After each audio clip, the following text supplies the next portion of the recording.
여러분 안녕하세요. 채널CMO의 DJ입니다. 오늘은 지난주에 예고했듯이 위성통신사업자 중에서 가장 괜찮아 보이는 회사 비아셋에 대해서 좀 다뤄볼까 합니다. 비아셋은 생각보다 오래된 회사예요. 86년도에 설립됐으니까 올해로 거의 한 40년 된 회사고, 회사를 초창기에 창업했던 창업자 3명 모두 한 회사 출신인데, 이 회사 이름이 링커빗이라는 이 회사고, 링커빗의 창업자는 우리 알고 있는 반도체 회사 퀄컴 있잖아요. 퀄컴을 처음으로 창업했던 이 얼윈 제이콥스라는 이분이 창업했던 회사입니다. 이렇게 링커빗에서 근무하던 3명이 나와서 비아셋이라는 회사를 설립했고, 비아셋은 초창기에 미군 방산계약 중심으로 조금씩 성장을 해왔습니다. 한 20년 가까이 미국 방산계약 위주로 성장해오던 비아셋이 2010년대 들어서 다수의 M&A를 통해서 민간 영역으로 진출합니다. 또한 2011년도에는 당시에 통신 위성 중에서는 가장 성능이 뛰어났던 비아셋-1이라는 자체 통신 위성을 발사했고, 2017년도 6년 뒤죠. 비아셋-2라는 위성을 발사해요. 그리고 나서 이때부터 미국뿐만 아니라 북미, 남미, 대서양, 항공까지 커버하면서 항공기, 선박, 상업용 위성 인터넷 시장에 발을 들여놓습니다. 2020년도까지 여기죠.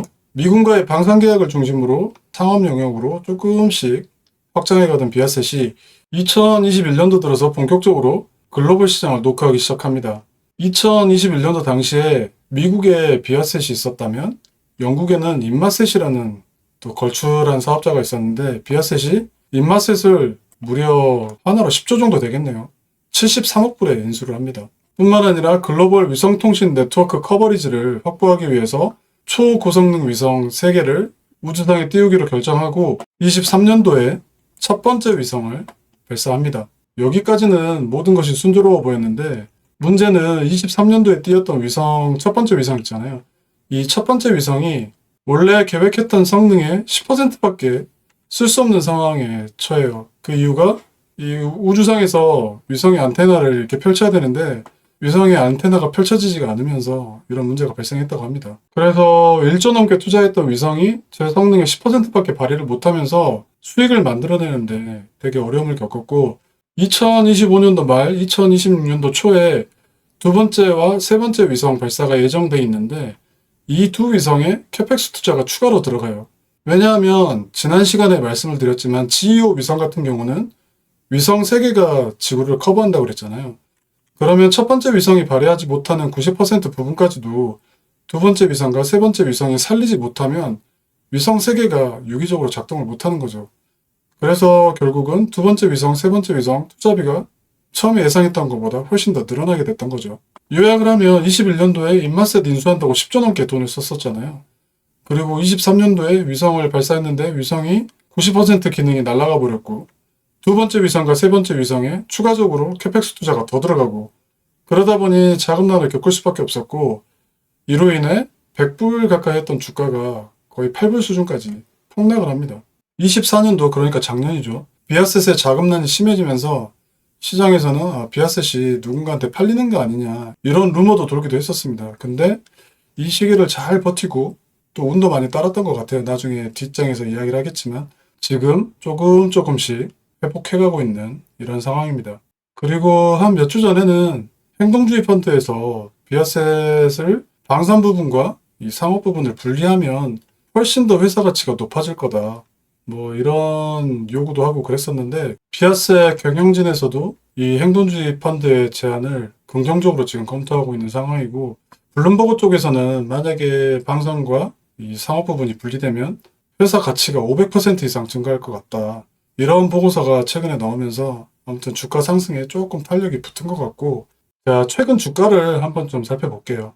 이게 비아셋의 주봉 차트인데 여기 이 시점 있잖아요. 이때가 거의 최고점 100불 조금 안 됐을 것 같아요.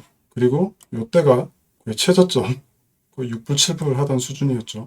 그리고 2023년도 말부터 최근까지 이 부분이 거의 박스권인데, 박스권이 굉장히 넓어요. 여기 보시면 13불부터 대략 한 29불까지 여기 이 박스권을 한동안 움직이다가 이번 주에 드디어 여기 29불을 뚫고 올라가고 있는 이런 모습입니다. 자, 그럼 비아셋의 사업 포트폴리오를 한번 볼게요. 사업 포트폴리오는 아까 연역 때 거의 언급이 된 것 같은데, 여기 국방, 첨단 기술 쪽하고 상업용 통신 서비스, 이렇게 크게 두 개로 구분이 됩니다. 각 사업 부문별 자세한 내용은 여기 제가 정리해 놓은 거, 이거 한번 천천히 읽어보시면 될 것 같고, 여기서 중요한 거는 이쪽인 것 같아요. 이 부분. 비아셋의 매출 구조가 지금 상업용 통신 서비스 이 부분이 70%고, 여기 국방 쪽이 30%거든요. 그럼 당연히 매출 비중이 높은 쪽이 수익 규모도 커야 되는데, 수익 규모는 또 이 부분이 더 커요.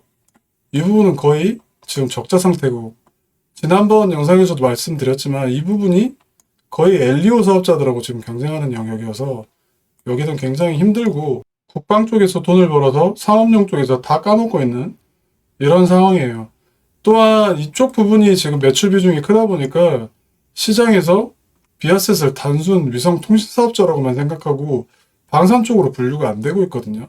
그래서 최근 행동주의 펀드에서 요구하고 있는 게 이 부분을 두 개를 쪼개자. 그래서 이쪽을 제대로 평가받자. 이 방산 쪽을. 이것만 가지고도 지금 회사 가치보다 훨씬 더 평가받을 수 있다.